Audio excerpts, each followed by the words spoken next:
Hey everybody, hope you like the new stinger. It works better at the intro when I end with let's roll it, but it's going into the shortest attention span concept of YouTube. But anyway, here is the second episode of the DMTales TTRPG book club.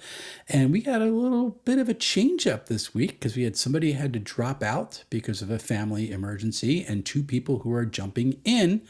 And I'm going to see if I can. No, I was trying to get one with the napkin, but there's no napkin there. So let's go over to all the speakers here. So first off, we have the returning person whose idea it was to start this whole thing is Jason Campbell from Shadow Main. How are you? All right, but I won't take all the blame. You guys said it was okay. We did say it was okay, so it is partly our fault. But no, it was a great idea. I thought it was fun and added something to the channel, which was really cool. And thank you for being kind of the driving force and making sure that we did the second episode and got everything there. Skillum, if you don't roll with it, I'm going to scroll with it. Thanks, Skillum. That's really good. And down below is someone who was going to be on the first panel and then had a meeting change. So this is one Calvin Park. Hey, everyone. And how are you doing today? I'm doing great. Looking forward to this. Absolutely. Father of a murder hobo.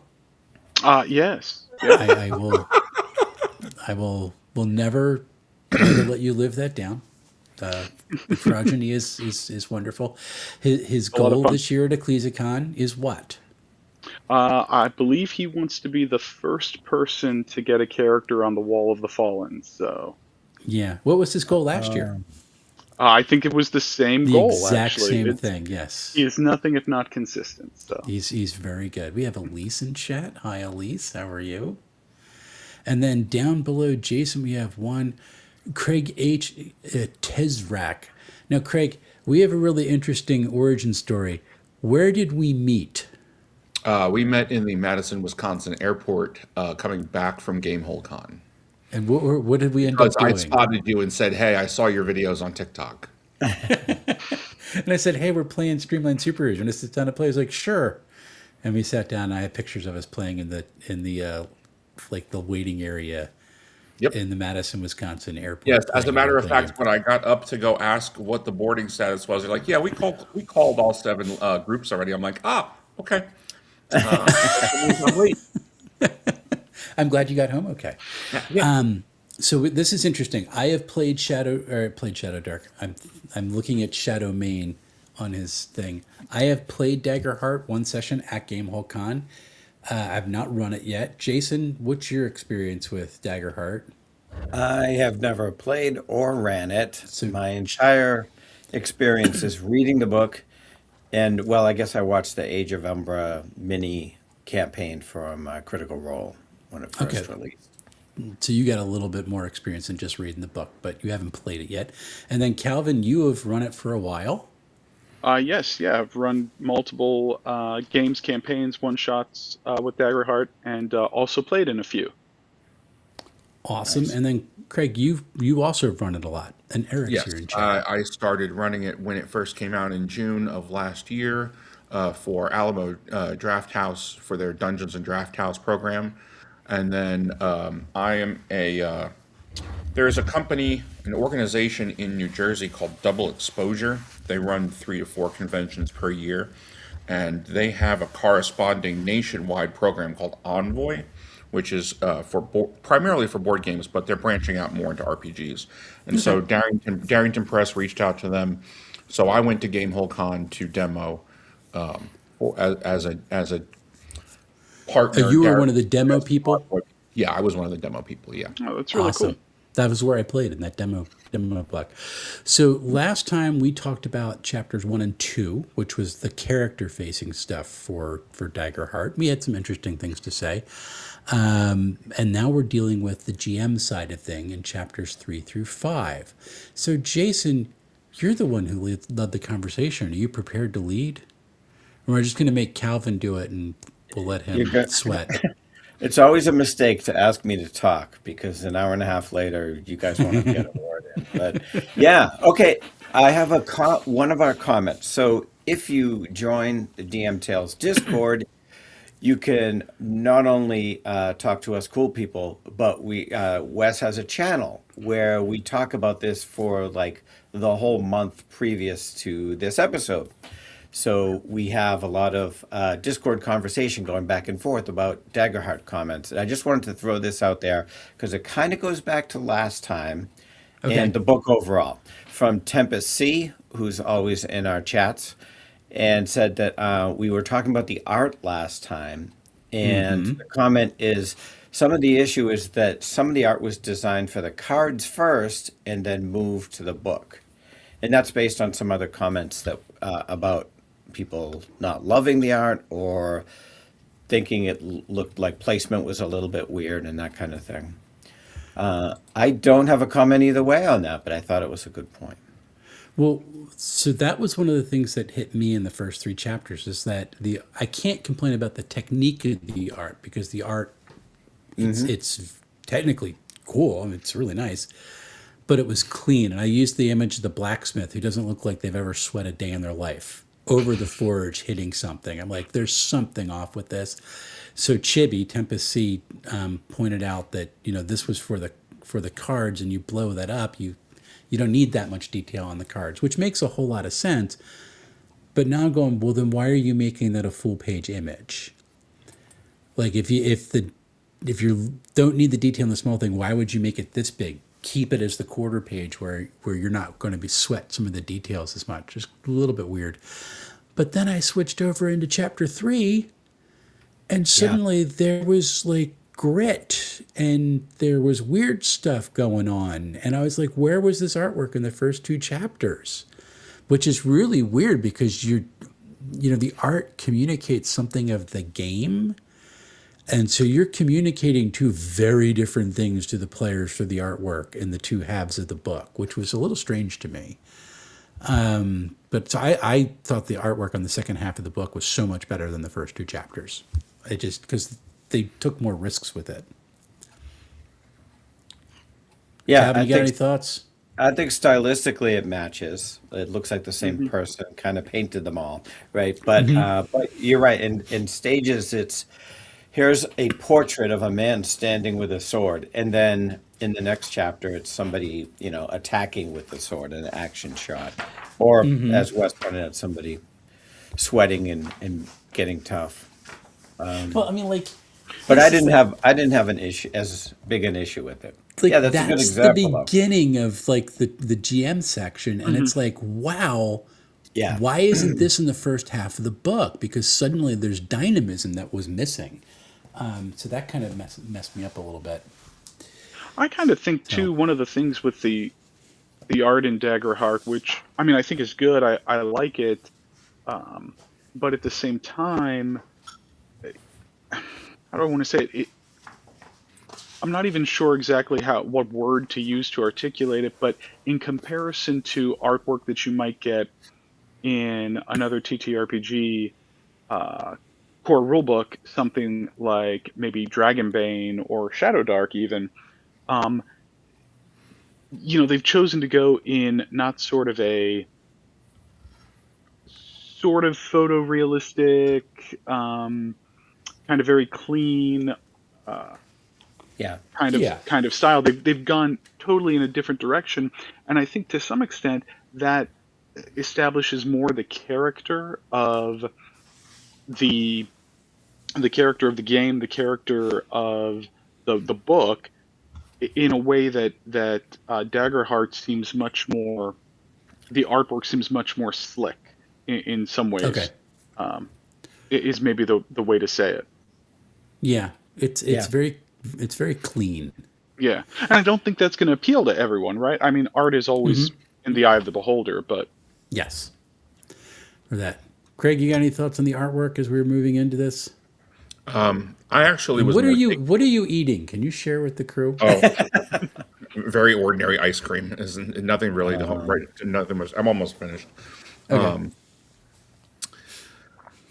I was more intrigued by the art that they chose to include in the free materials. All of the hand-drawn black and Okay. white stuff primarily for Sablewood, I feel like they is exceptional. I don't Yeah. generally have I much agree of with an that. opinion on the art that's in the book because I hardly ever could refer to the book. That's That's true. What I'm really hoping is that to kind of go off on a little bit of a tangent, but um, to refer to the Sablewood, those things. I know it's out there and it's free already, but I'm kind of hoping that we get something resembling like a campaign book because there's room to grow the location in the fiction, and then there's Sablewood Messengers, which is part one, and technically floating out there in the community ether are two additional parts. okay. And I'm hoping that they ultimately put that out there in some sort of more official fashion because I think it's a really good three adventure. You could probably run all three back to back and say maybe a 10 to 12 session campaign. Cool. I do want to talk about the campaign frames later too. Yeah, I'll try. Let's try to. We'll try to make sure we get through the first chapters quick because I think we'll be Well, on the so campaign Sablewood is not frames is really not a quick. campaign frame It's per a se, more but adventure yeah, path, right? yeah, Right. Kind or of at least thing. a But location. there's And campaign frames and there's that, and then there's hope and fear. So there's a lot to go through there. yeah. All right. For those who only skimmed the book, not us, chapter 3 is the GM chapter. So we open to things like GM principles, which is a small section, and then GM best practices, a bunch of advice. So my opening question for you guys is, and I'm going to make some broad assumptions here, categorization anyway. Who is the GM section written for? Is it written for GMs coming from games like Pathfinder or D&D and getting adjusted?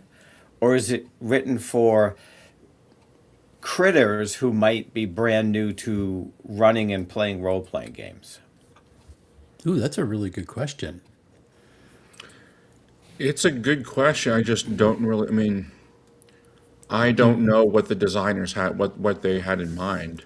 I I want to say that maybe it makes more sense for it to be the latter because of the fact that it is, you know, Darrington Press is so strongly affiliated with Critical Role.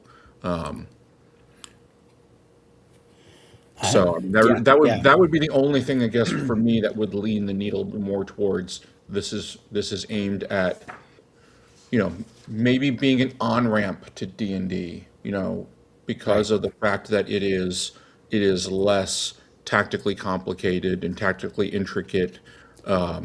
I hesitate to say the word crunchy because I know how loaded of a term that is, but it is way more modular and flexible and agile when it comes to, okay, I don't have this thing prepped, or I don't have it, the adventure doesn't tell me XYZ, and I Right. have to improvise.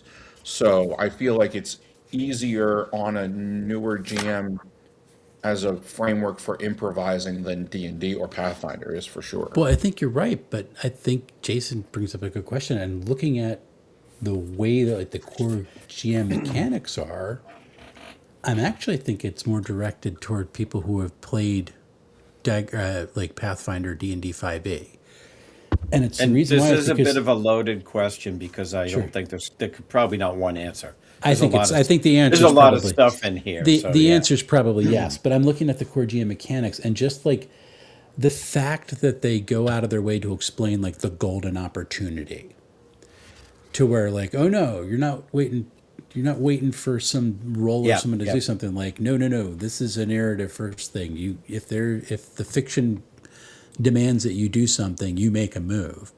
And I think that's something that someone who is more used to a procedural style game would definitely need to be uh, given that type of explicit permission for. Yeah. Yeah. Yeah. I think, I think it is an interesting question. Again, not one that I think we can really answer. Listen, this is a You know, pundit show. You have to take a hey, stand. yeah, Yeah. I'm too reasonable for that, man.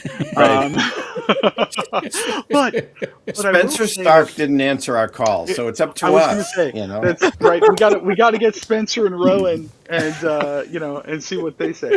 But in all seriousness, so my own kind of in brief kind of RPG journey is I started playing with like 3.5, started GMing with fourth edition, continued that with 5e, and it wasn't until after I had been GMing 5e that I got into like more independent TTRPGs and that sort of thing. And I say all of that to say that I kind of wish when I had started playing Dungeon World or Iron Mm. Sworn or some of these more like Powered by the Apocalypse sort of games that I had had an introduction to those similar to the first half dozen pages of the GM section of the Daggerheart core rulebook. Good point. So I think to some extent it really is trying to move, or at least it seems to me to be an effective way to move people who might be more familiar with 5e or Pathfinder to to think more in that narrative first, uh, kind of vein. Hmm. Right, So right. whether that was the intent or not, who knows? But I think it's Well, an effective when way you to look do at the that. list of credits, both for Oh yeah. writing and design, and then the games that they were inspired by, uh, Hmm. they were definitely inspired, and the game was informed by the Yes. Forge era, if you want to call it something, if you want to put a more concrete name on it. Everything that goes back to Apocalypse World, that goes back to Dogs in the Vineyard, stuff that's been out since the early 2000s. Yeah. I like the Yeah, I mean, Forge era. That's pretty nice. they definitely pulled the best stuff from a lot of different and I love that. I have no problem with. I mean, that at this point, that's what we're all doing, right? Is taking stuff from the games that inspired Yeah. us. Yeah, I just don't get So paid my for it. feeling was the GM principles, which is the first couple of pages, seems like that was written towards existing DMs who maybe have been stuck in D&D. Sure. That's where we say, hey, this is more narrative. You don't have to be stuck with it. Make And then every best role practice, important. yeah. So That's best practices seems more like this is written for people brand new to RPGs. Like this is like our Critical Role fans who maybe have never actually played the game or run the game themselves. Because there, I think we get more. I don't know, like session zero kind of stuff, like how to manage the game. That was my impression going in before I But asked you guys the loaded question. yeah. Jason, I'll say though, I have played in games before. I've played Hmm. in games with some tremendous GMs, obviously, but I've also played in games with GMs who've been GMing for years, and I think reading through the best practices would be a benefit to them.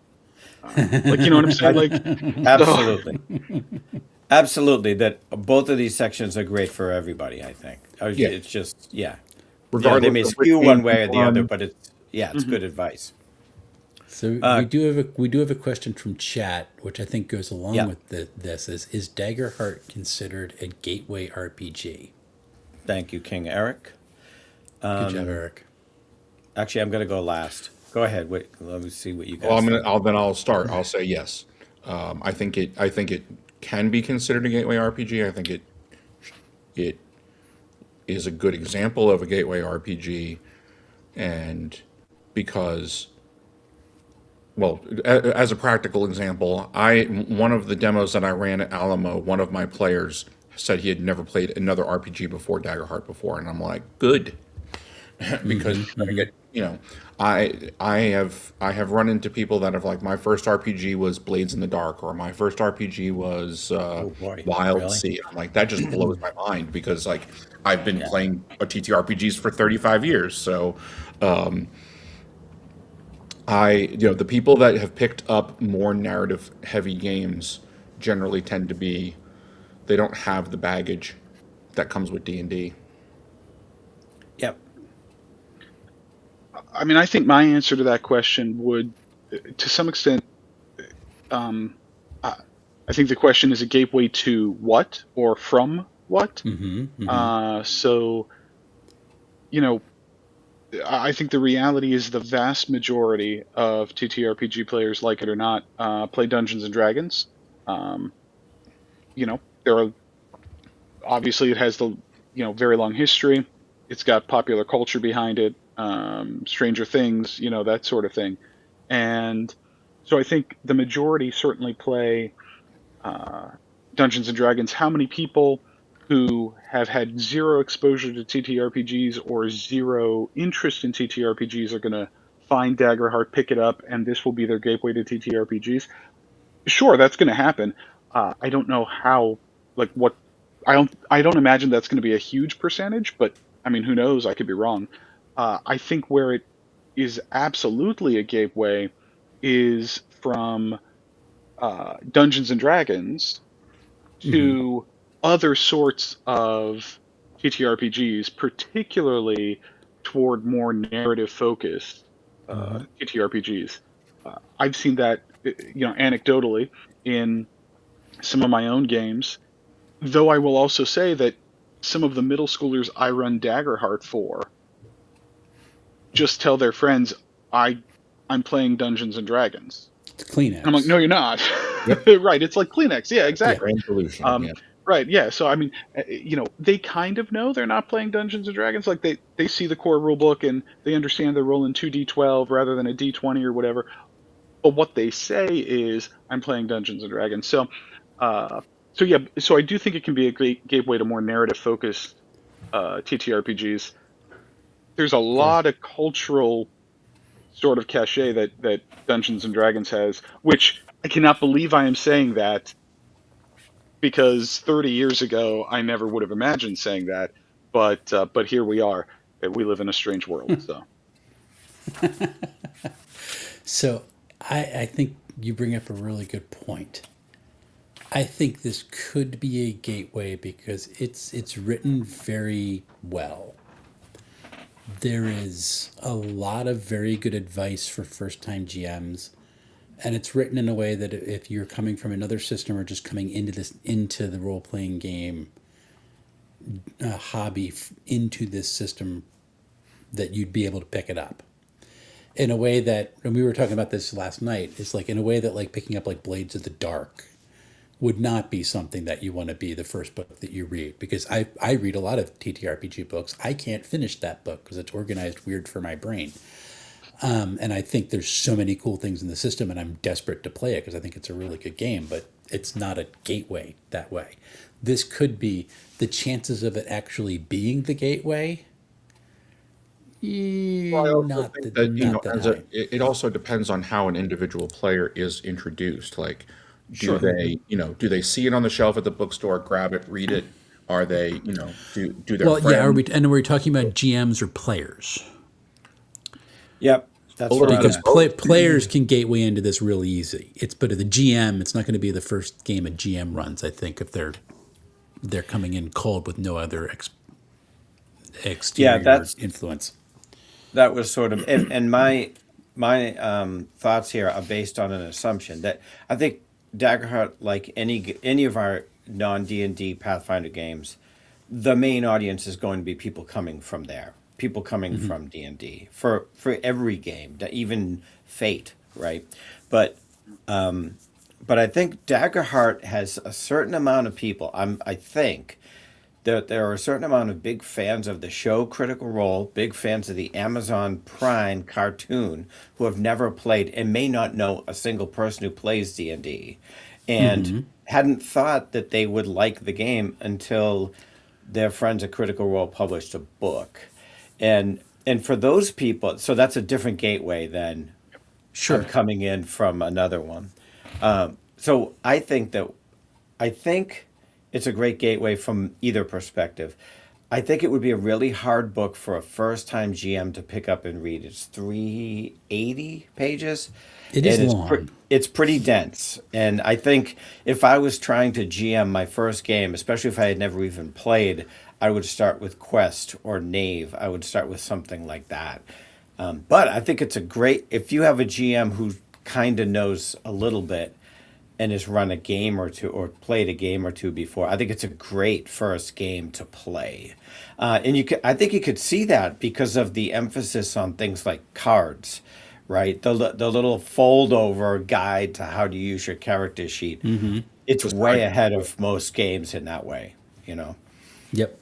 But then when you look at the first adventure that's free on Daggerheart.com, Sablewood Messengers, like, not only is it a good adventure in and of itself, but the way that they laid it out as both a teaching tool and as a GM reference, it's very clearly like, you know, Yeah. it front loads a lot of decisions. Well, okay, here's a time when you can call for a roll, and this is the if it's a success, if it's a fail, et cetera, et cetera. It's the formatting of it is really tight, and the language that's used, the scripting to teach the game. Yeah, I and almost feel that's like rad. somebody would be better off like going to that first, because I feel like you're going to learn how to run the game better from Sablewood Messengers than you are with just the book. Yeah, Interesting. and that's So they really have a hard to good do. teaching There's module. like, Yeah, yeah, yeah. there's like 5 of those ever in the 50-year history of of role playing games that have succeeded. And when you clear the first little bit of uncertainty, a little bit of chaos in the beginning of the adventure, you wind up getting to a village, and the village is cool. I always thought, since it came out, is because it's not a traditional murder hobo-y. You don't have to worry about looking over your shoulder. Like when you're in Hush, everything's cool. Everybody's Right. friendly. They open up their houses to visitors. You don't have to worry about paying for an inn. There's this massive six-story tavern right in the middle of the village. They steal people's shoes, and like in that movie Big Fish, where the girl steals newcomers' shoes. Like you get your shoes stolen, they get tied up, and then you get them when you leave, or something cozy and cute like that. I'm like, that's a much better environment for encouraging people to play act, I think, and start to understand, I'm an adult and I'm playing pretend, and I don't have it doesn't have to be the drudgery of, real life. Interesting. Yep. Hey, Cool. Calvin, what did your murder hobo do when you got to Hush? So it's actually really interesting. I've run that a couple of times for both everyone from like middle school age through people in their 50s or 60s, and uh, everyone reacts a little differently. But it's that whole adventure, the Sablewood Messengers adventure, is wonderful for introducing people. It has enough like combat, I think, to satisfy those who are like looking for that. Right. But like there's plenty of options there. But it's also just a really fun, uh, like from a perspective of like the locations and the environments, and to get that in really an intro teaching adventure is actually quite difficult. When I got a group of middle school students to the inn in Hush, we ended Mm-hmm. up having this little like mini adventure where they wanted to explore the different 6 floors, of this inn, and so I I had to like kind of roll up some like random like, okay, what is on these other, because it's not Okay. all like spelled out. Gotcha. um and so we did like different things and stuff. It was a ton of fun, and it taught them from the get-go that exploration doesn't have to mean traps, and doesn't have to mean like trying to stick your sword in whatever you encounter. So Nice. Very good. Take it away, Jason. All right. Let's see. So I am going to drag us ahead to session 0. Before I do that, does anybody want to backpedal to a specific GM principle or best practice that we should cover? Ask questions and act on the answers, I like which that. is a big Power by the Apocalypse and, Yeah. philosophy. Yeah. And And asking I want to. questions comes up a few times, I think, which is huge. Yeah. It does, and just kind of to riff off what Craig was saying. Um, if anyone enjoys listening to actual play podcasts, you should totally Hmm. check out the Dodo Born podcast. It They're is local to me. They're here in my town. I'm oh, right. Yeah. awesome. Yeah, the Dodo Born cast is amazing. They're awesome. But Isaac Allen Burns, who is their GM, does a tremendous job of following this principle. Uh, he will ask questions, everything from, okay, tell me, yeah, you look through the door into this room, what do you see, all the way through describing characters or other situations or whatever. He does a tremendous job of actually asking Hmm. the questions and then uh, letting the descriptions that the players give uh, take the narrative forward. And I love it. So if you want like examples of what this looks like in practice, check out the That's the Dodo Born podcast to podcast. watch. Yep. Cool. So I'm looking at the calling for action rolls, which is very Yes. good. One of the things that I really appreciated reading it, and it gets around that I rolled a 20, therefore there should be rainbows and unicorns running after me. Make clear any guaranteed consequences. So like even Hmm. if you roll with hope, even if you roll a crit success, if you're cutting the bridge, it's gonna collapse. Like it's not gonna miraculously like shake everybody off and you'll be standing there going, so I Yeah. like that idea because it just makes so much more sense than, well, I roll high, therefore only good things happen. Even though I jumped into the circle of people with large pointy sticks. So that was something that I really appreciated. Like, oh no. The fiction in the game's got to make some sense. Love it. Like you're not. So this for me, it would be like, I'm going to go try to seduce the dragon. Okay, here's the guaranteed success. The dragon is hungry. It's going to eat you. You might impress it. This might have good things happen for the party, but it's going to eat you. Do you still want to try? Instead of, well, I have a +8 to my charisma, therefore I'm going to go try to do this, which never Right. made sense to And me. that's also it's also kind of what games like D&D encourages you to look at a character sheet and say, okay, my persuasion's a +8. I persuade the dragon. I roll persuasion. I like games like Daggerheart and more narrative forward games because I want you to tell me what are you doing first? What Yes. is your character doing? You can Hmm. tell me what you're hoping to accomplish. You can tell me, I can communicate to you what the stakes are. This is a 5,000-year-old dragon that thinks that you're basically an ant. Like, what are you the but as far as also am a big fan of more graded outcomes of success and failure, which is something that Powered by the Apocalypse introduced. But with the action roll and duality dice, you get five.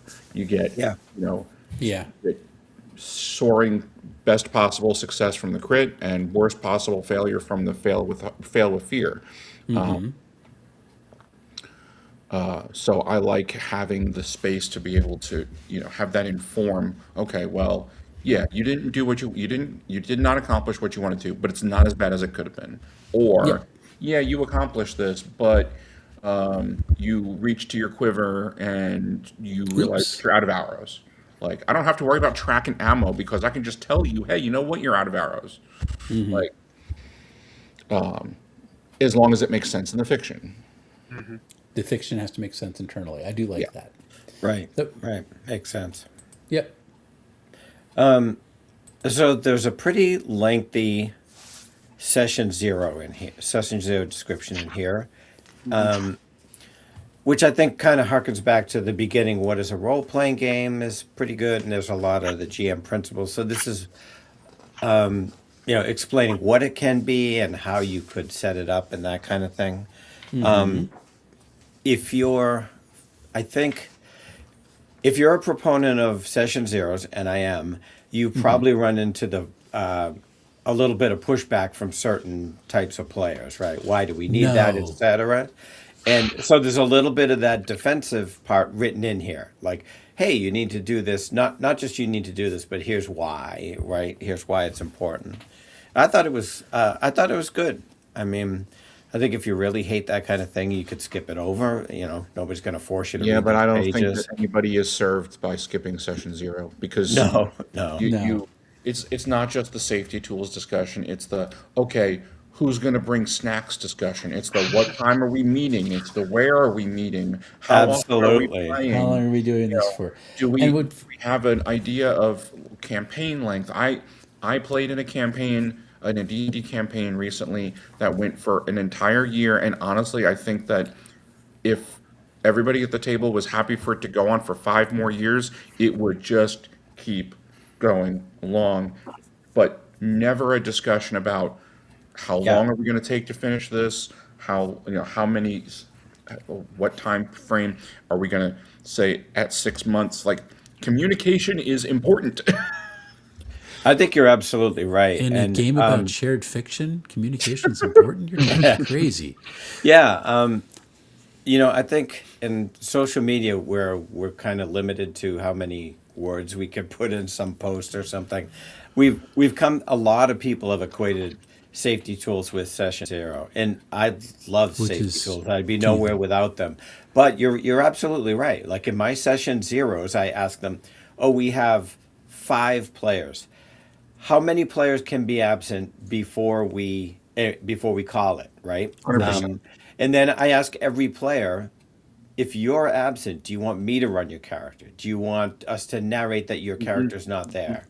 Do you Right? want to All go in the those, bathroom? those are the simple things, but you got to ask that too. It's all helpful. So one of the things that people get tripped up on about session zero is that they think it has to be like a literal session where you sit down, which is the one thing that did Yes, annoy me in the session zero point. It's like, here's the example of how this goes. This will take 15 minutes and this is a break. And I'm absolutely. like, listen, if you get it to that point where you have to explain to me how the beats of talking with people about what in the campaign, there's something awry. Like there's just something weird for that. So that annoyed me in that.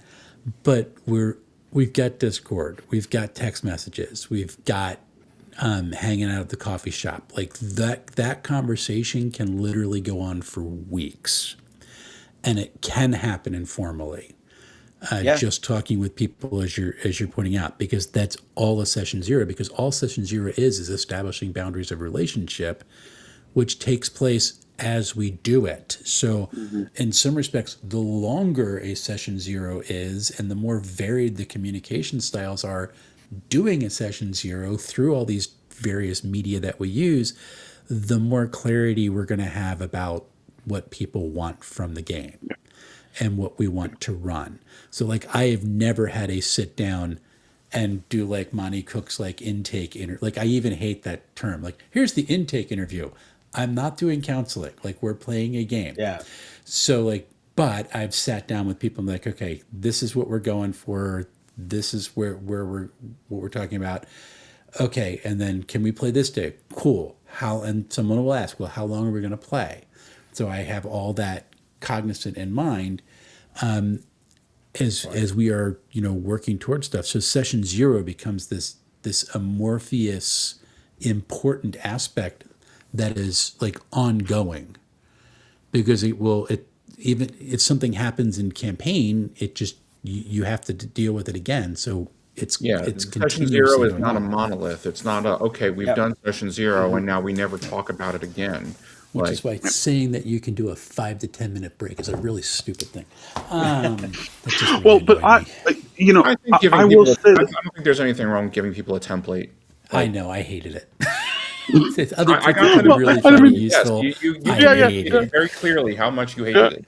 It's very clear. No, but I mean, I actually think that in like our hypothetical uh, audience for the GM chapter here, right? Sure. Who Yeah. maybe has never actually, maybe they've played TTRPGs before, but they've never had a GM that did a session zero, and they're not familiar with it.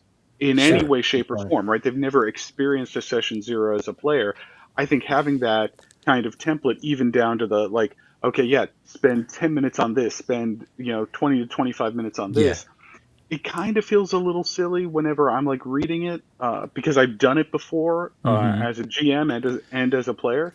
But if I was a Yeah. GM who had never, as a player, done this and hadn't run one previously, I can see where that would be really helpful as a line of like, or as a set of like guardrails to make me feel like, okay, I've never done a session zero, but I feel like I know what I need to do in a session zero. I agree it's a good idea. I'm going to try this, and I Uh-huh. have this like little bit of hand holding to help me.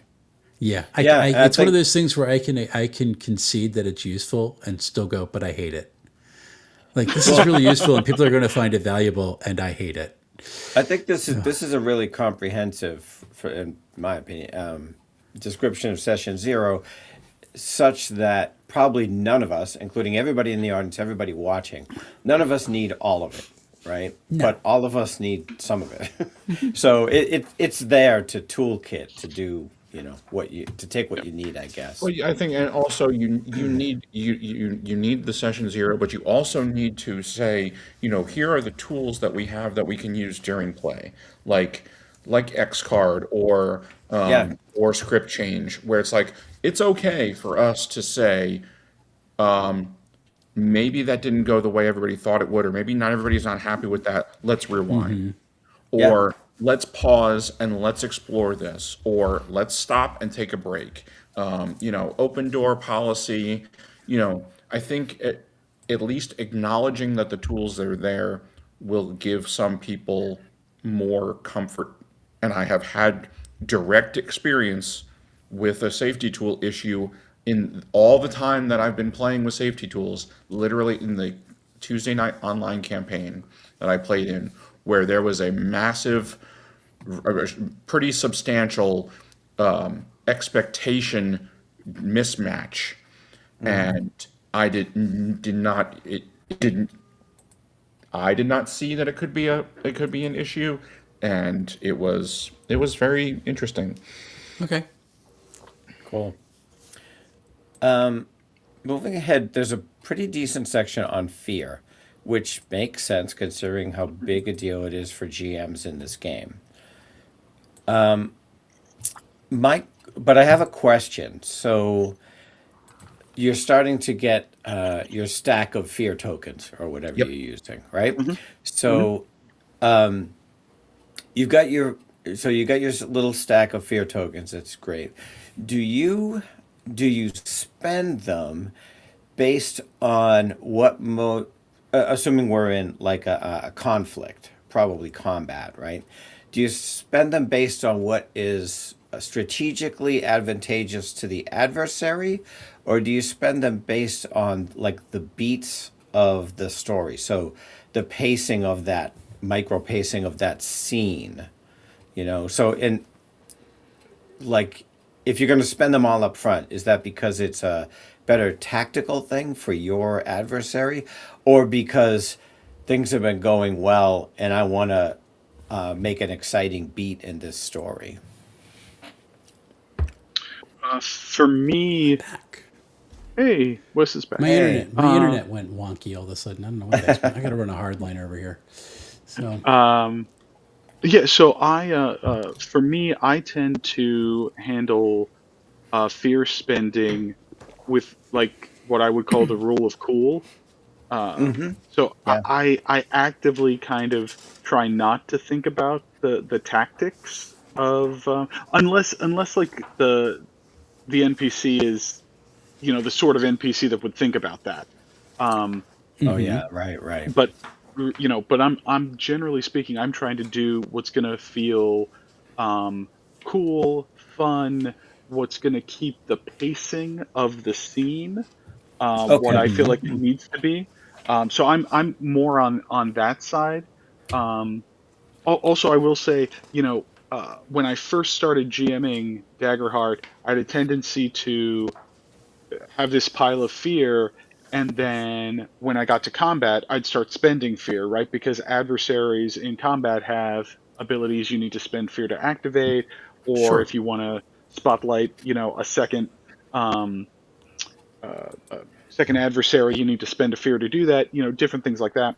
And so I realized pretty early on that I was spending fear in combat, and it was helping with pacing, Yep. but I was doing that in a way that I was not in any other scenes, whether those be, you know, social encounters, exploration, that kind of thing. Yep. And when I became conscious of that and started actually using fear in other kinds of scenes, that's when I think sort of the narrative with Daggerheart kind of stepped up to the next level, at least in my games, Mm-hmm. because I was using the tools available to better pace scenes, not only combat. Is that a little bit of a trap in Daggerheart for a GM because the creatures do have abilities they activate with fear? So you're thinking about spending it then more than you would in social thing?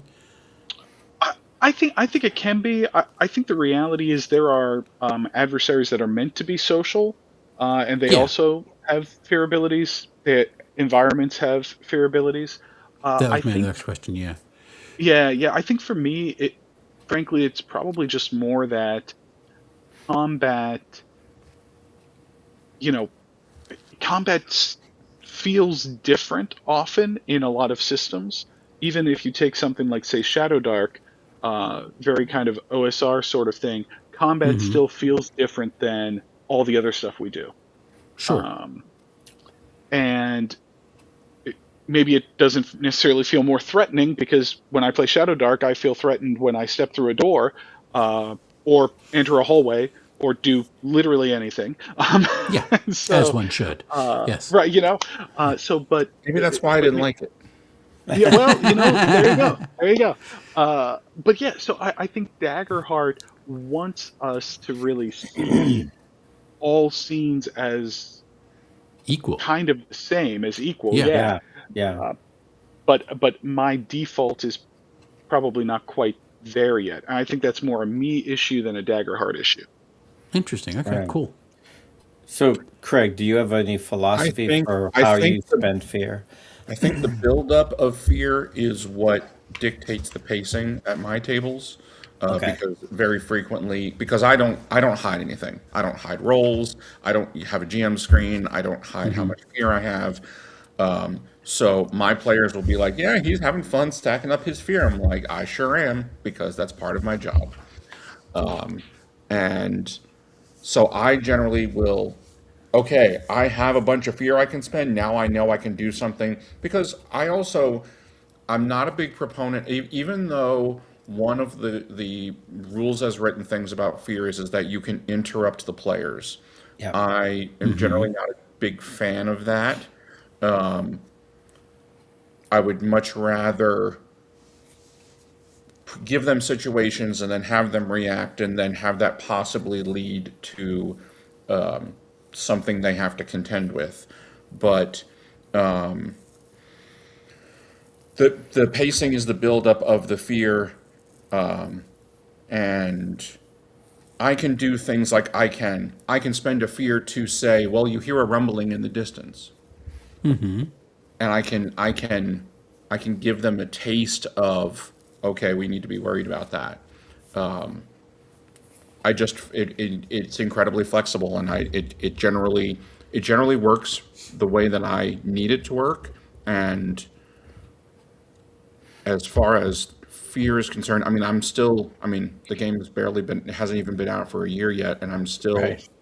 I still find myself ending a session sometimes with 10 fear and being like, okay, well, then we're going to see what that looks like next session.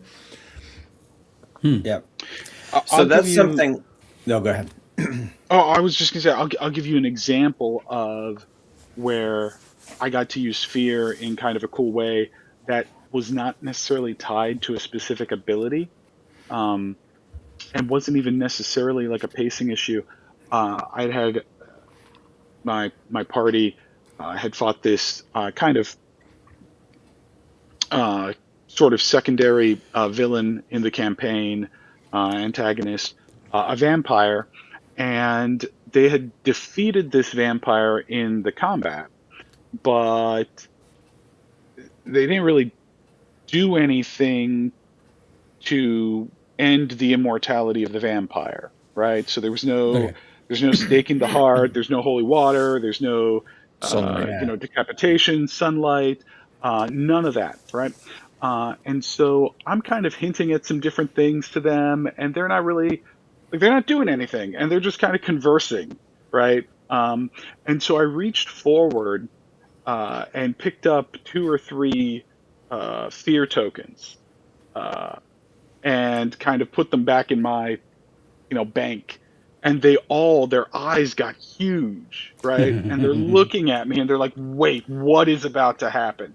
And literally all it took was me reaching forward and grabbing a few tokens, and then of course the vampire stands back up and they end up having to kind of go round 2, which I don't typically like doing with kind of bosses or mini bosses. Wes and I have had this conversation a little bit. Yeah, I am not a big fan of multi-phase I know, yeah, bosses I in know. general.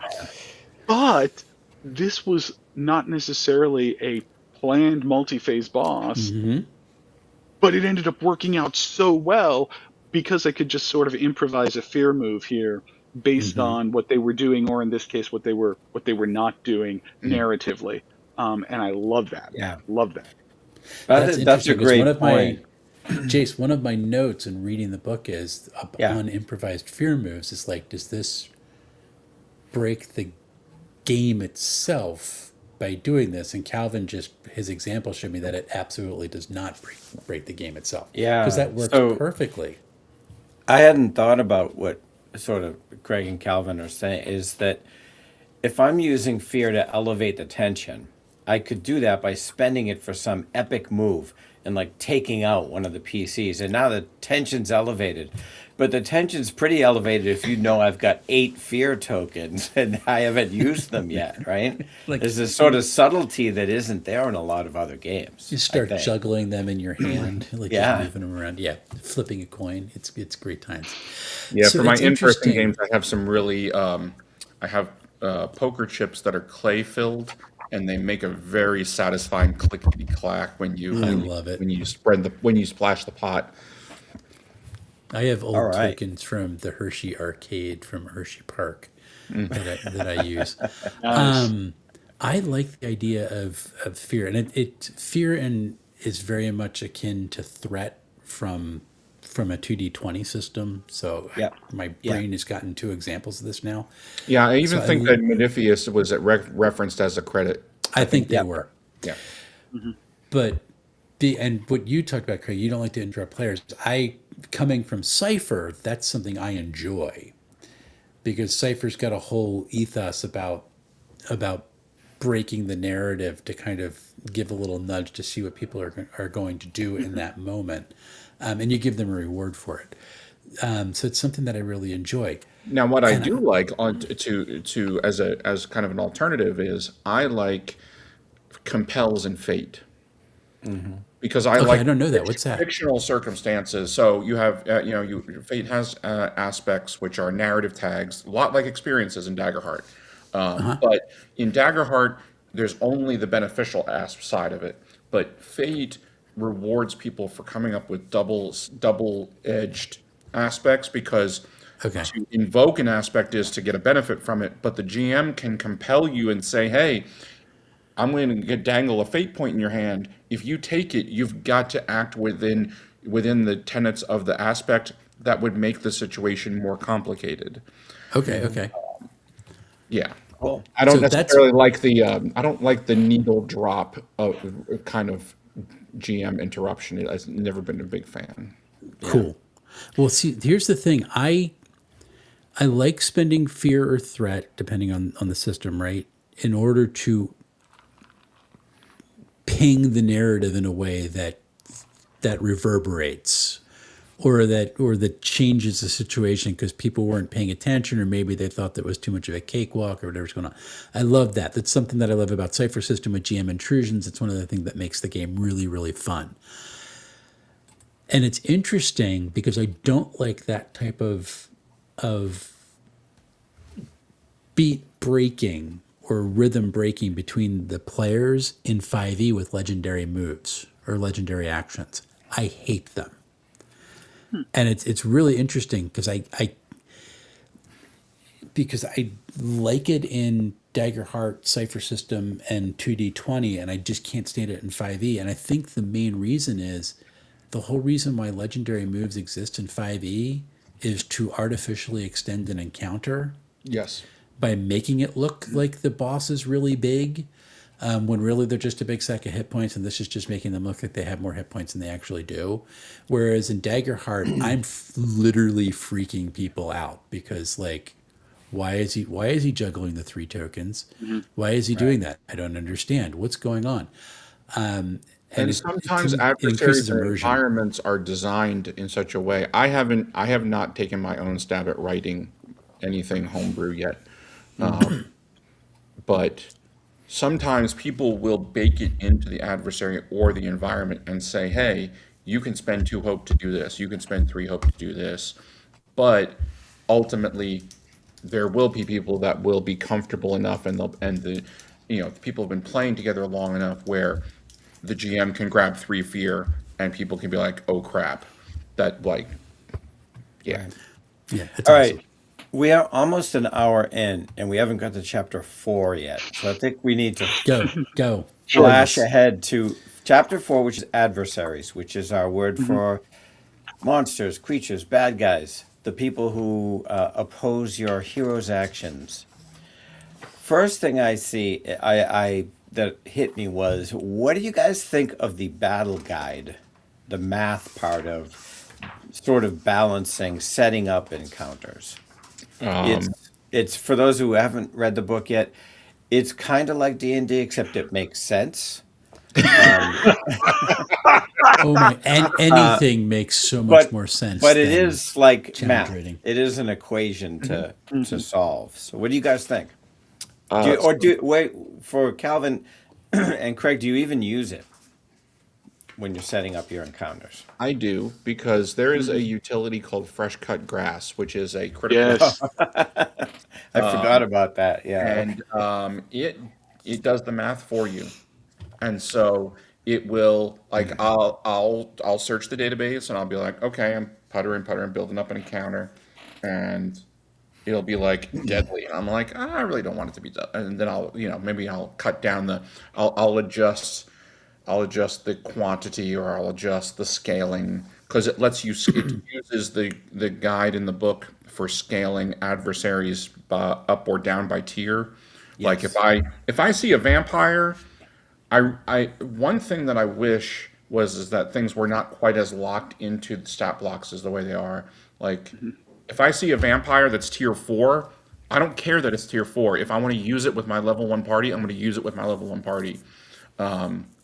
Yeah, that's So true. they give you the guidelines for how to scale down or scale up adversaries based on tier. Okay, That's cool. cool. I mean, I use it as well. One of the things I love about it is that it actually works, um, which personally I have never found the like the CR rating, the challenge rating in 5e to actually work when I've designed encounters. I Oh, realize listen, that's not every. I have been told by many people the CR rating works absolutely perfect if you play the game exactly the way that Yeah, 5e expects you to play, I which I means you're going to I have like 3 combats a day. I'm like, I don't want to do 3 5e combats a yeah. day. You're out of I, your mind. I So, mean, sure, yes, yes. All right, But back to Daggerheart though.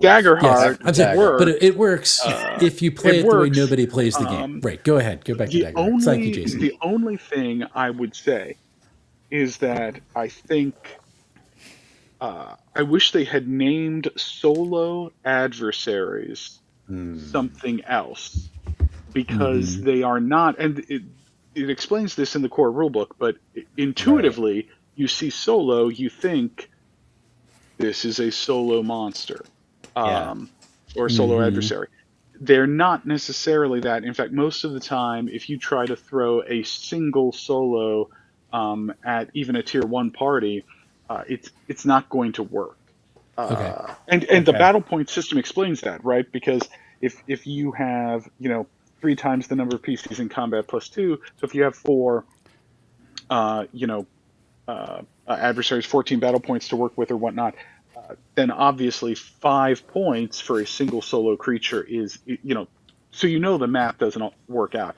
Right. But the name solo, I think, doesn't It's a doesn't help misnomer. there. Yeah, it's just a Yeah, it's misnomer. a So I good wish they point. had Yeah. I wish they had a That's different name interesting. for that. But Yeah. Also, I tend to find I really wish that, and I mean, I have really not spent a whole lot of time looking at tier 3 and tier 4 adversaries yet, but I like when adversaries have Relentless, which lets you activate them a second time. Yeah. I wish there were more opportunities to have multiple activation adversaries. yep, yep. Yeah, that makes sense. So here's my question. I know, Calvin, when you first started reading Daggerheart, you loved how easy it was to balance encounters. Yes. Because I remember us talking about this on our other Discord. So with the tier of the monster, so it's got the tier there and whatever tier they are, and then whatever classification of monster they are. So what role does tier play in how many points you're spending for the creature to put them in the combat? Like, am I spending more for a tier 1 solo than I am for a tier 1 solo, or like a tier 1 solo No. versus a tier 4 solo? So then, like, what's the tier for? Just like this is who you're supposed to throw it at, depending on what tier your party's at? Is that the idea? Yeah. I think that's a Yeah. Yeah. general balancing. That's the idea. It's an aim at balancing. Yep. Gotcha. Okay. Yeah. So I that's will something I'd also. love to see tweak. Just to, I want to see how, like, how is that going to tweak to throw that higher tier creature at your party? Like, mechanically, how are they seeing that Yeah. function? So one of the things that happens tier wise is as you move up to different tiers, one of the major things that will change for characters and for adversaries is the damage thresholds. Right. And you and I, we've had some conversation about this on the Discord. I think maybe all of us have. Um, and so one of the things, just the way the math works, is if you try, and I know this because I tried it. Okay. I was like, hey, solos should be solo. So if a tier 1 solo doesn't work for my tier 1 party, I'll just throw a tier 2 solo at them. Yeah. And the problem with that is tier 2 solos hit much harder. And so with only tier 1 damage thresholds, your tier 2 solo could very easily, with almost every hit, be doing 2 or 3 Hit points of points damage. whenever they're marking hit points after calculating the damage threshold. So yeah, that's why the tiers are important. It doesn't change the battle points that you Gotcha. spend, but if you're trying to throw without modification, without any tweaking, moving them up or down in a tier, Right. you're going to run into issues there. Also, it's going to be really hard for the players if you're throwing a tier Sure. 2 and they're a tier 1 to Because they're do just enough getting damage to. to They're going to actually do one damage them. one health. Yep, exactly. So that's my thing. I think I would like to have some more conversation, just like why not tier 1, because it's not, that is part of choosing adversaries. It's not in their formula, which is something Sure. that would have gotten me messed up. Are tiers the same thing as challenge ratings? No, stop it, No. go away. We're done No, with challenge ratings. Eric, they're not. Yeah, tiers are more straight ahead. Like challenge rating doesn't mean anything, right? Your character's a level 3. It doesn't mean you use level 3 CR, right? Right. So this is much easier to use the way I Yeah, look if at your it. party is tier 1, meaning they're Yeah. level 1, then tier You're- 1 adversaries and environments are considered to be reasonable challenges for them, and so on. And as you So- pointed out, Fresh Cut Grass teaches you how you can actually Yeah. Yeah, Tier down an Fresh adversary. Cut Grass was one of the early tools, and then Heart of Daggers has also really moved into the encounter building scene. So Gotcha. King Eric, I would say the tiers aren't the same as challenge rating. They're a better replacement for challenge rating. They're the improvement. Yeah. Here's Eric's comment of the night. There will be Yeah. many. So My general comment on this chapter and the stat format too is that that I love that the stat format is really clear for me, even as a first time reader, and the stat blocks themselves are small. This isn't a book that, there's no separate monster manual yet. So this is one chapter with all these monsters in it. And there are a ton of them for a pretty small chapter Yeah. because a stat block is this big, and I'm looking at pages with like 4 and 5 adversaries per page. So you're getting, for my money, you're getting a lot for, I forget how long the chapter is, 20 pages or something like that. Mm-hmm. Of course, as GMs, we're never going to have enough adversaries, but that's Well, I will say that and you're right. I mean, I have ventured out into the realm of third-party products, and so far, it's the third party has not been the giant question mark that was the third-party 3E and 3.5 market the way it was when open gaming first came around. So far, I've been very happy with the third-party books of adversaries or books of environments that I've picked up. Cool. cool.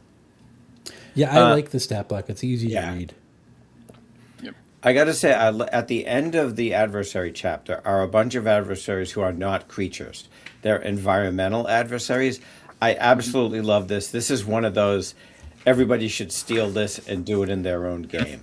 And I do think that the scope of an environmental adversary is all over the place, right? Because the first example to say here's how an environmental adversary works is a raging river. Raging river. You're like, Yeah. oh, okay, that makes sense. And this is sort of like, if you're a Monty Cook fan, this reminds me of first responders, where the earthquake and the fire are sort of statted like creatures.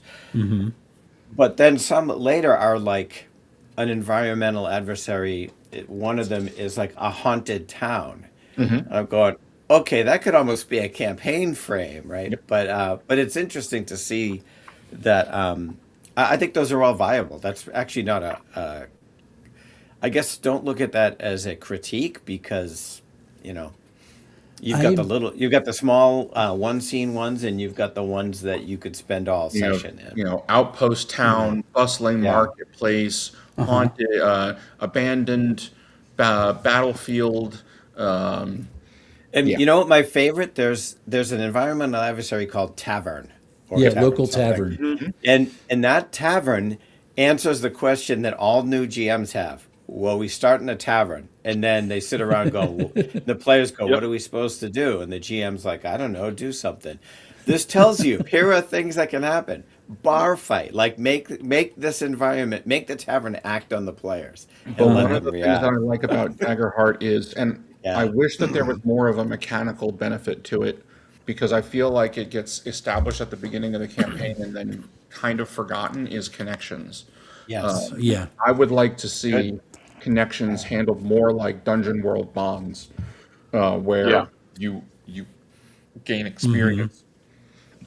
But Yeah. I think when you have the connection questions answered, then you are getting prompts for situations that you can start with. So yeah, you might all be in the tavern when the campaign starts, but these two people have a thing, and these two people have a thing, and this person, chasing down a rare book, and this person's looking for revenge, and it's like you're gonna want to use those things to set up your situations that will lead to plot, because you're getting more engagement from your players out of things that directly impact their characters. Yeah. Right. My thing with the environments, I love the concept, and I first came into environments as being a part of the mechanic of a scene with Sentinel Comics RPG, where they literally have roles to do stuff, which I think is really cool. And there's, like you said, raging parts of those that are in here. I think for some of the environmental ones, like Tavern or Outpost Town or Bustling Marketplace, I really would encourage people to go through and rewrite these. which is hard for a new GM. Like new GMs are going to use them as they're written, because there's like I'm in a bustling marketplace. These are the things that can happen, and everything just becomes the same as you go through. So Yeah. I love them as a framework for things to build off of, which are really cool. I love the idea of putting like, well, here are some potential adversaries can go in here. And then even looking at the list, which are generally really good, you can be like, okay, well, this is this town. How do I rewrite this for it? So I think the fact that they're so simple is nice to make them be rewritten. I'm having I have a little bit of difficulty in trying to figure out how some of like the environmental scene or environments can be used. Like, why am I rolling against this? Like, I'm not like I don't know. Well, Like in the some of the marketplace, I can kind examples of you just, understand. yeah, some of the Yeah, examples you gave are sort of index card RPG-ish, right? That while I'm in the yeah, marketplace, here's my base difficulty. And that's kind, basically, yeah. Okay, here's the Mhm. difficulty for this scene. And Yep. yeah, as long as you know you have the freedom to say, well, okay, but here's a two-headed giant that walked into the marketplace. and now He's a something little changed. Well, tougher. that was my thing. Is like, well, now that the NPCs show up, and so now these things suddenly change. Which one Although, trumps I which? guess you're right. If you're in a long form campaign and every time you walked into a tavern there was a bar fight for the first 5 towns, yeah, Or you you could need sing to for your supper. you need to Yeah, I mean, improv a lot. it becomes a template that GMs can use to guide their Right, prep. right. Yep. Yeah, and One they're thing they're set up really good as a template to do that. That's what they I are. Yeah. appreciate about They it. are. And I'm very excited for what we're likely to see, both in Hope and Fear, as well as what I've already seen in some third-party resources, where I think uh, other people have done a good job of understanding environments as a template and then iterating on them. So Okay. I think there's a lot to be excited about there, even if we have a fairly limited number in the actual core rulebook. I did want to say one thing real quick. Eric had asked about how are NPCs handled in Oh yeah, yeah. Daggerheart. There are a couple pages devoted to that. I think it's like 166 and 165 somewhere in there. But basically, uh, what the core rulebook says about NPCs is they can be as simple as here is whatever improv NPC you need for a scene, all the way up through actually having a full like adversary stat block. Probably going to be social unless you're imagining this is a potential combat uh, NPC. But yeah, so they can be, and then there are several kind of iterations in between that.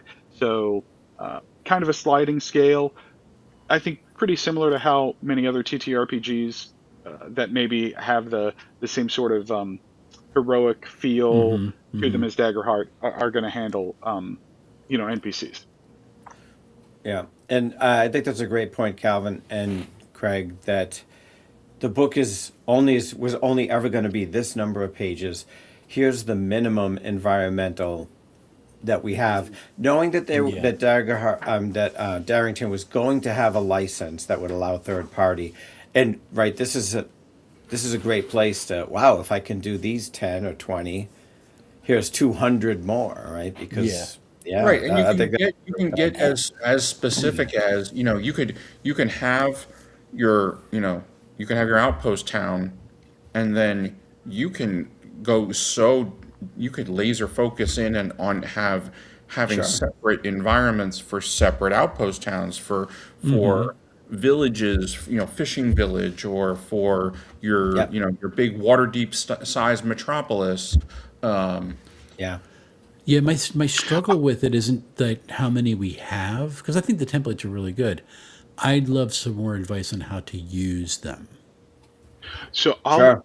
I'll Sure. give you an example of how I have found it really helpful to Cool. use environments. Um, they have they can be, I think, a huge aid to improvisation. Okay. So I have at times found myself GMing for a group, and I have prepared some plan for the session. Sure. And within about 15 seconds, it is very obvious that whatever I have planned is not going to be what we what we do in this session, Sure. because Yeah. they're I off in something else. Yes, your And group with did that to me, Daggerheart, Calvin. yeah. Yes. And so with Daggerheart, what I can do is if they're like, "Hey, we're going off to the marketplace," I can grab a marketplace environment and immediately have something to improv off of and Mhm. riff off of. Even Gotcha. if I have to go beyond what's in the actual stat block, it gives me a certain confidence that, okay, we're traveling and someone makes a random roll and it's a weather event, it's a storm. I Mm-hmm. grab the thunderstorm environment block, and now I can run this, and I can have some confidence there that I at least have a skeleton for how to do this. So I Okay. think it can be really helpful from that improv kind of side Well, of things. So and I think Jason, you pointed out that it's a lot like Index Card RPG. RPG. It's like this is Not your a lot. base. It's a little like Well, I it. mean, Some of it's them are just more like like it than others. here's your Yeah. scene, and this yeah, is what you have to hit, which I think is Right. very good insight, Calvin. Also, if you've noticed, our chat is now talking about '90s action movies. Nice. hey, That's because So face off. Yeah. yeah, All right. We need to flash ahead to campaign frames because we could talk about that till tomorrow, and we're running out of time. Campaign frames are, for my money, the best part of the entire book. But read the whole thing anyway. Campaign frames are like, I guess I have to say, like mini campaign settings almost, yes, right? So here's a basic framework for you to build out, kind of like what you guys were all talking about with environmental concerns. So we have 6 campaign frames here. They take up, I think, about 4 pages each. With the Wild, where we have an invading nation attacks a forest deity. yep, 5 Banners Burning, war between all these different nations, and I have a comment on that one. But that's your, if you love fighting factions, that's your campaign frame. Beast Feast, where you explore caverns beneath the village that are just filled with monsters, and now they're loose to go attack the village. yeah. And Age of nothing, Umbra, and it's nothing like a popular Netflix series. nothing like that. Yeah, Age of Umbra is your kind of dying world, not a happy place, like near ending. It's very dark, usually. Motherboard, where you've got found tech from an ancient civilization, and then you've got the threat of a virus appearing. And Colossus of the Dry Lands, which gunslingers versus monsters from beneath the earth. So, yeah, okay. Let's see. I'll pick one to comment on, and then I'll let you guys go crazy. You could each pick one, or we could argue about each of them. sure. I thought 5 Banners Burning was interesting because there's enough reference there for me to tell you it's a parallel to 1810. Because you've got this happened during the Barbary Wars because one of your kingdoms are reformed pirates. One of your kingdoms has just rebelled from a monarchy, and one of your one of yours has a long-standing monarchy. And then I won't force any other metaphors with the other 2 kingdoms or regions, but I thought that was funny. Oh, that was And really obviously, insight. it doesn't draw direct parallels. You could do whatever you want and have fun with the factions. It's a good framework. I had not noticed that, but that's actually a really, really good idea. So, All right, somebody else grab the torch All and right. tell us about your I favorite would or least favorite. I would love to play in a motherboard campaign. However, as a GM, I find the campaign frames, the specific ones that were presented in the book. I like the concept of campaign frame. Yeah. I find that the campaign frames in the book are a little too restricting for me as a GM, restrictive. Like I would love to do the Colossus of the Drylands, but then I have zero desire to be worried about like you're going after massively sized kaiju type things, and you have to worry. I'm going to attack the left leg, and I want to attack the right arm, and I'm like, no, I'm sorry that I Like I can run a game with a Western vibe, and I don't need all that extra stuff. But like I said, that being said, Motherboard seems to be the most like science fantasy expression of Daggerheart, and I would love to play in a Motherboard campaign. So Yeah. I thought Motherboard was the most interesting out of all of them. I thought Umbra was pretty cool as a dark fantasy, but Wes, Motherboard's let me okay. say I'm not Yes. shocked, and I'll tell you later why. Okay. So, and here's my thing with Motherboard. I felt cheated. I didn't want it to be a crammed in, however many page insert it is at the end of the book, to try to cram as much information in about pretty significant changes to gameplay to get in. I think Colossus does even more, as Craig pointed out. I wanted to be able to marinate in it a lot more and interact with the changes they were making to the game a lot more than they could afford in the campaign frame. So I thought it was the best one, and I was frustrated because I'm like, I just want more. Like, give me more of this. I want to explore more. Now, I get it because it's a campaign frame that I'm building off of, and I love world building, so I can do that. But when you create this really cool setup and it's just this little bit and be like, off you go, I'm like, no, I mean, and part of that's just because we're so spoiled. Because TTRPGs have grown so much, and so we have these really cool detailed environments to walk around in. And the thing that frustrated me about Motherboard is I think they could afford to get much more detailed without falling into the trap of not giving people a place where they can adventure, because you can still leave the cracks there to go explore. And I just wanted more. Like, and I think that's how I felt by the end of most of the campaign frames. It's like, this is really cool. They changed the game a whole lot, and I just wanted them to let me marinate it with it longer. So it's interesting you say that, Wes. Um, so I have not played or run any Motherboard um, stuff, and I don't know that I would because of the amount that it changes from the base game. It just feels like a lot to me, and I It is a almost want lot. I almost want more guidance there. Um, but I will say I love the Witherwild That's frame, good. and I think it works much better as a frame as opposed to like a full campaign kind of book or whatnot, because it's closer to the base game. I think you're Same right. thing, like same thing for a Beast Feast. It changes some mechanics or adds some mechanics, but I have played Beast Feast. It's a ton of fun.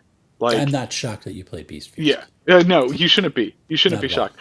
No. But it is a ton of fun, and I think it does a really good job. Um, what I found personally was that the campaign frames, uh, I have not really set a campaign. I've run one shots in some of the frames. I've Okay. not really set a campaign in any of these frames, but what these frames inspired me to do was write my own frame for the campaign that uh, I've been running for 9 months now. Uh, and so when we were choosing that campaign, I actually gave them my campaign frame write up that I did for the custom frame, and then I gave them. I think I might have given them Witherwild, and I might have given them. There was one other campaign frame. It might have been a third party frame that I gave to them, and the party got to pick. Okay.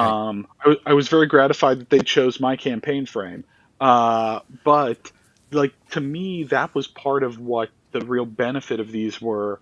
It was like inspiration to have some sense of how to create your own. Uh, and I almost wonder if that was part of the intent. Who knows? You have to get Spencer and Rowan on and ask them. But Well, there you we'll go. have to bring them on for the follow up next month. No, Yeah. I think that that's a really good point. And I guess that would explain why they had those complexity levels as they're going through. I mean, at the same time, Hmm. like parts of it were frustrating, but I still think you make a good point. So Uh, Jason, why are you not surprised about Motherboard? yeah, yeah. Well, let's Craig comment Okay. first, and then I'll All come right. back to meet my. I mean, I've pretty much I like campaign frames are not a new thing to TTRPGs. There Yeah. are plenty of other games that I mean, I when I saw the term campaign frame in the book, I'm like, okay, I know what that is. Um, Right. so The known world from Expert D&D is a campaign frame.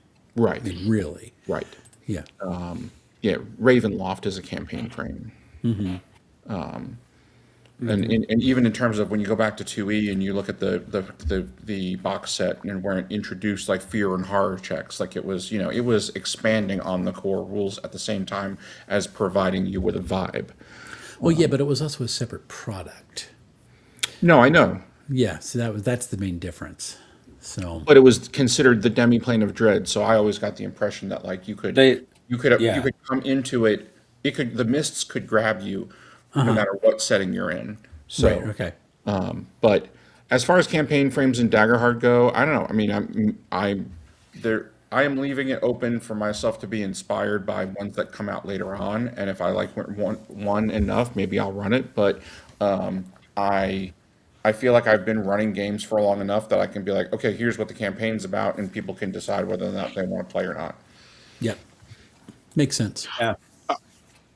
There are some really cool third-party campaign frames that have come out. Some of them actually from the designers Okay. of Daggerheart. Some of the um, contributing designers and whatnot for the Mike core Underwood rulebook. in particular. Yeah, yeah. Well, Awesome. and then the guy, I can't remember his name, is who's putting out. It's called Pistol Heart, Yes. but it's like another campaign Yep. frame, and he was involved in the core rulebook. I picked up Pistol Heart because I had a character Yeah, in my in-person Sunday game who was wanting to be more of a there you go. gunslinger. Yep, Gotcha. Okay. yeah. So, like already, we're not even a year in, and the third party And the support party is starts really pretty going. robust. Yeah. Yeah, yeah. Are people, so are these campaign frames like short things, or are they doing like full-fledged setting books? They're not. They're not. I have not seen a full fledged book yet, but some of them are 60 or 70 page PDFs. Okay.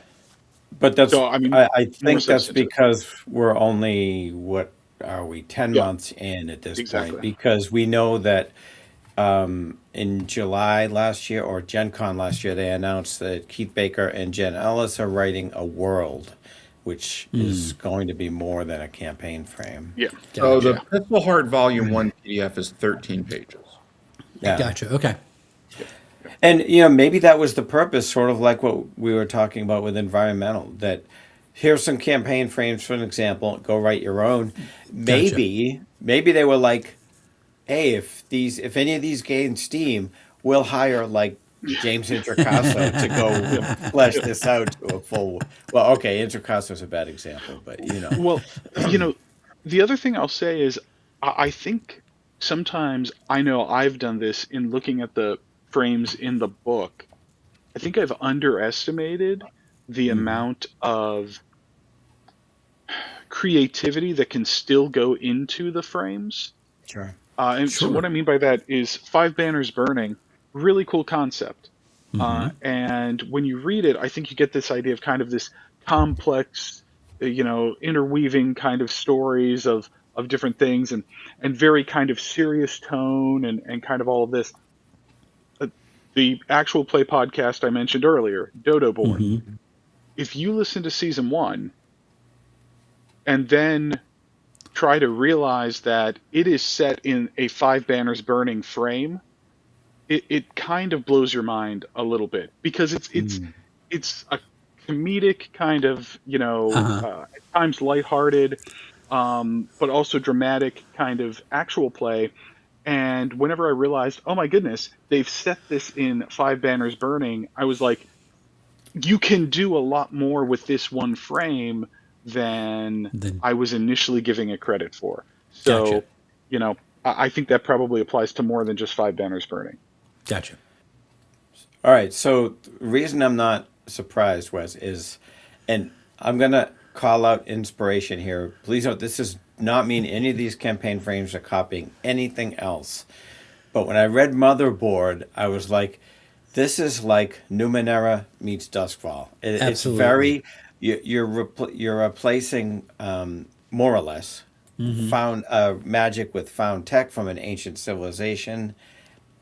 Very much the Isaac Asimov inspired Numenera. Although I think Uh-huh. that the setting, the idea that we're safe here, but we got to go out there to fight the super bad guys, that Yep. reminds me of the Duskfall setting from the Mm-hmm. original Duskfall setting from Blades in the Dark. I'll accept that. That's very good.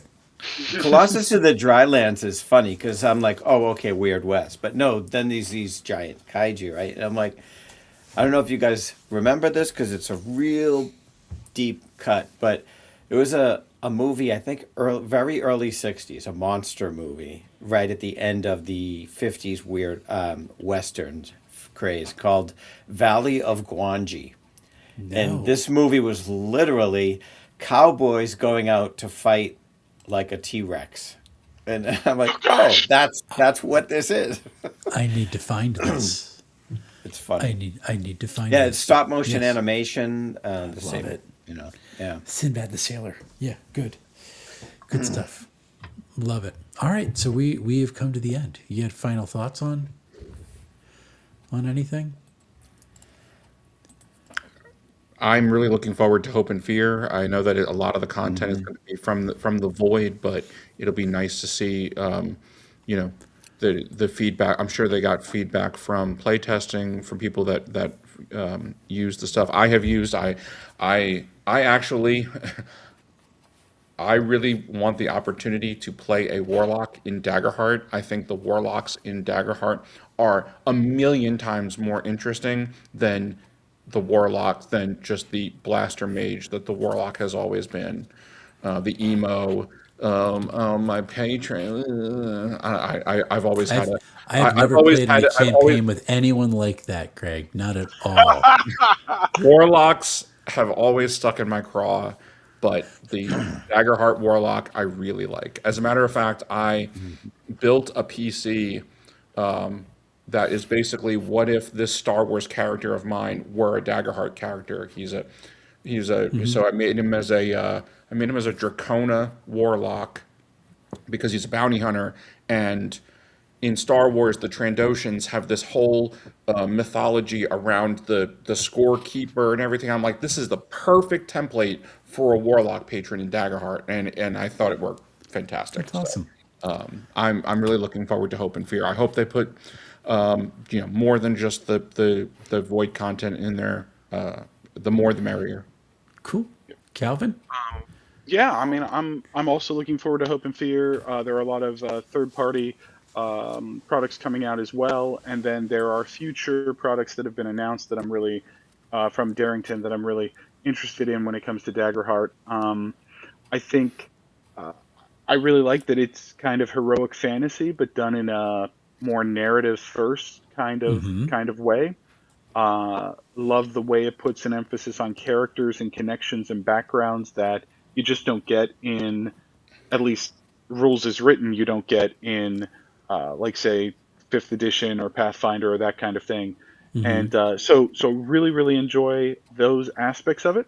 And I think if you have heard about Daggerheart and you've been intrigued, it is absolutely worth checking out. And if you happen to be in the Philly area, you should come to EcclesiaCon.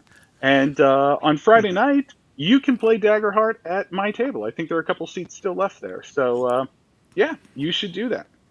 Oh, And just ask him I would about definitely his attend, emo but my card is warlock. broken, so it's in the shop. So Oh, I Oh live in man. North Carolina. It's a bit of a hike. It's a little bit of a hike for you, Yeah, for are you sure. you're from Jersey though, right? I am from Rutherford, northern New Yeah. Jersey. Yeah, and I went to So Villanova, which is right up the street from my Philly. mom worked at wow. Villanova and I went to Eastern College right down the street Oh, from it. okay, nice. So so yeah, so my thing, we didn't really talk about the change in mechanics for GMs in this game. Mm. That's true. And I I was looking through my notes, and one thing that hit me, I loved the rationale for it. Because when you have asynchronous mechanics, people can tend to get freaked out. But like, oh no, yeah, the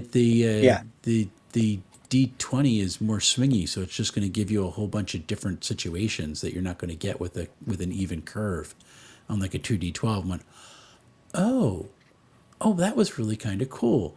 At the same time, I think Jason and I have both been spoiled by Numenera. It's like, well, can we just not roll then? And I could just throw my stuff in with like intrusions and using fear. I think that also would be fun. But no, I liked that they actually did that, and that was the reason for it. Like, it wasn't just to make it different. It was like, no, the swinginess makes the GM side of things much more dynamic, which creates a whole different set of situations, and it's not predictable. So that's actually kind of cool, and I thought that was fun. Of course, I'll always roll a 1 to 3, so it doesn't really matter for me. But yeah, it was kind of cool. I liked that. It was very nice. Oh. You got any final thoughts, Jason?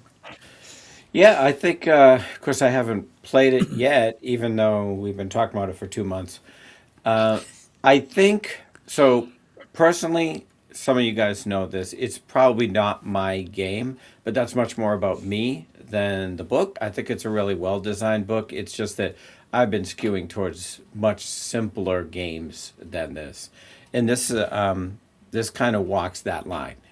But it's very well designed. I think there were a few times when I said, I'm not sure this book knows what it wants to be. Like, it's here, like, okay, here we need to go grab the Pathfinder players, but here we need to go grab the, I don't know, players from Knave or something simpler.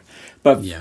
but it's a really well designed book, and I can't fault them for trying to make a game that works for everybody, and it's pretty close. Yeah. People seem to be enjoying it. They made a lot of certainly great popular. choices in this game. Yeah. Yeah. And I should point out, it has 2 book ribbons.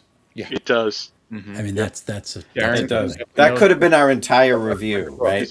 Look, it's got 2 in the It's got regular 2 book standard ribbons. edition. See you next month. 2. Right? Two book 2. ribbons. You don't even have to get the deluxe edition to get 2 book ribbons. But it Yeah. does still have glossy paper, which is the downside. It's okay. I have to get those 2 takes in on anything. So yeah, I think they did a really good job. I am actually glad that folks suggested that we read this, because this would have been kept on getting pushed down my It would My still review be on my queue. bookcase. Yep. I would not have read it. I would have gotten to it eventually, but I do. I'm really glad that we read it.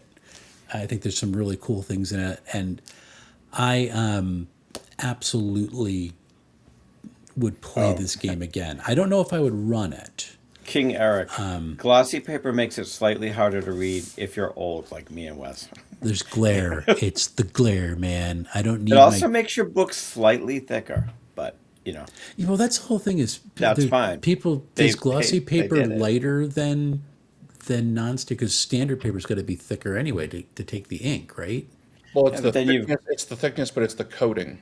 So Yeah, coating. there is a whole thing in printing where you talk about non-coated versus coated because it increases the stack. Right. It's All not right, going to so- decrease the size when you print out your 10-page book report, but over 380 pages, it adds up. I don't I have love my the shirt. anti-D20 shirt, but I made this shirt. This shirt is in my merch store, so everybody can go buy this. Because I did like the D12s before they were cool. I had video evidence of that before people started using them in the games. Because it's my favorite. You can use it as an improvised missile weapon. It's awesome. But yeah, very, very good. Really cool. So we're taking a month off until our next review, and I don't know if we need to take that long, but there's a lot going on between then and now. But we did vote on the next book on the Discord server. What was the result? Because we had 3 options, right? We had Project Sunflower. What was the third option? It was Pirate Borg. We can't even remember what the third option was. Now we're revealing our hand. Obviously, Pirate Borg won because Pirate that's the Borg only won. one that's the one we remember. I remember So- Project Sunflower. That was like That's true. We remember Sunflower. Yeah. I forget what the third option was. All right, I'll look it up. I think the third Anyway, option was yeah. the one that I voted for. Oh, You Because I voted for didn't the vote, third I did option? not vote for Pirate Borg, and I did not vote for what was I'm the sure it wasn't Project personal. Sunflower. Oh, we don't have the poll results. Okay, Godbound, was that it? Oh yes, Oh, I've heard of Godbound. Godbound, Okay. and I would definitely be interested in Godbound but I mean, Crawford. I Crawford. played Pirate Borg once, and it was fine, but it didn't really do anything for me. It didn't And light my fire. yep. And as Skillen pointed out, Pirate Borg doesn't have chapters. Yeah, we could read the book in about well, If we're gonna do if it Pirate was Borg, we should if use. it was designed like it was meant to be read by a human being, and this isn't, I'm not knocking the book because this is an intentional part of the whole Borg thing. We could probably read it in like an hour. It might take 2 hours just to parse the weird font changes as it goes through. Yeah. So we're going to do it in one setting, which would be fine. And I hope that we'll be able to do a session of Daggerheart on here just to demonstrate play after we get this done. We only have 3 GMs who have been on the panel between you two and Jake. So we might as well. We need to run this at some That's point. true. Although I haven't. true. Where is a good online implementation of it? Or are we just going to be using paper sheets and rolling real dice? No, you would use Demiplane. Yeah, Demi. Okay, so it's on Demiplane. Okay. Yeah. Yeah, Demi it's been on all the Demi official Plan. stuff. Between Yeah. between Okay. Demiplane and Fresh Cut Grass, and if you wanted to do the more like battle mat style stuff, you could use Roll20. There might even be Owlbear Rodeo. I'm not sure. I want to say that there's a more than one VTT option, but Yeah, there is. Gotcha. I generally tend to go way more theater of the mind, especially online, and That's one thing I like about the game is it's Yeah. designed more for theater of the mind. yeah. So awesome. So we could play on Demiplane. So let's figure out a time when we can actually run this game because I would love to play again for more than an hour session and see what it does and actually see if I can parse my cards. And if 'Cause I you just want to rather play not, in 'cause I Wes's cannot read those Daggerheart cards. game, sign up for Wes's. Tell them how we do. Tell them how you get into your Discord, Wes. It's Yeah, on tell 'em my about channel and everyone else is promoting my stuff because I'm terrible at it. Tell them about a CleeserCon for goodness sake. So it's been strolling all night. I don't know. So here's the thing: if you would like to take part in the online discussion that happens behind the scene to be part of the DMTales TTRPG book club, you can become a coffee contributor, which will get you a link to join the Discord. The Discord has got about 100 people, a lot of folks who are active on it. We try to make it a very kind space that actually can have some very good conversations on things. I think we've succeeded in that. And that is where the forum is going to be for the TTRPG book club. You can find the past ones, like the first 2 sessions that we did for Daggerheart, and anything that is moving forward. Just become a coffee contributor. Keep me caffeinated because life is hard and I need to stay awake. I should just make a T-shirt with that slogan on it. That would be really cool. And then EcclesiaCon is coming up May 1st and 2nd here in Palmyra, New Jersey, literally like 30 yards that way. And it is a 2-day game convention. It's going to be all day Friday, all day Saturday. There's going to be an auction Saturday evening. There's going to be a funnel using Dave Ward's excellent Ironbound system. Should be a really good time for that. Calvin's running Daggerheart. Someone else is actually doing a starter, like teaching people how to make characters and running Daggerheart. That's happening, I think, also on Friday. I am running my Chaos Adventure for Cypher System and Streamline Superheroes, which are 2 of my favorite games to run for that. We've got a whole bunch of things that are going on. There will be vendors. There's a dice vendor coming this year. Should be a lot of fun. So please come on out for that. And I should point out, proceeds are split 25-75. 25% goes to our church's roof replacement loan because we don't like getting leaked on. And then 75% goes to booksmiles.org, which is a literacy organization. Their entire mission is to get books into the hands of children, which just seems like a really good thing. And it's, very much aligned with our hobby because we have books to read. So helping people learn to love reading helps our hobby. Very good thing. So that's what I got going on. And yeah, and next week's going to be busy for me and Calvin. Just a little bit busy. So that's what we got going on. What do you got going on, Jason? Where are you going to be? I am always at our website, shadowmain.com, where we write weekly about all kinds of RPGs. We do reviews, we do interviews of not just authors and stuff. Anybody who's into RPGs or adjacent topics, just email us.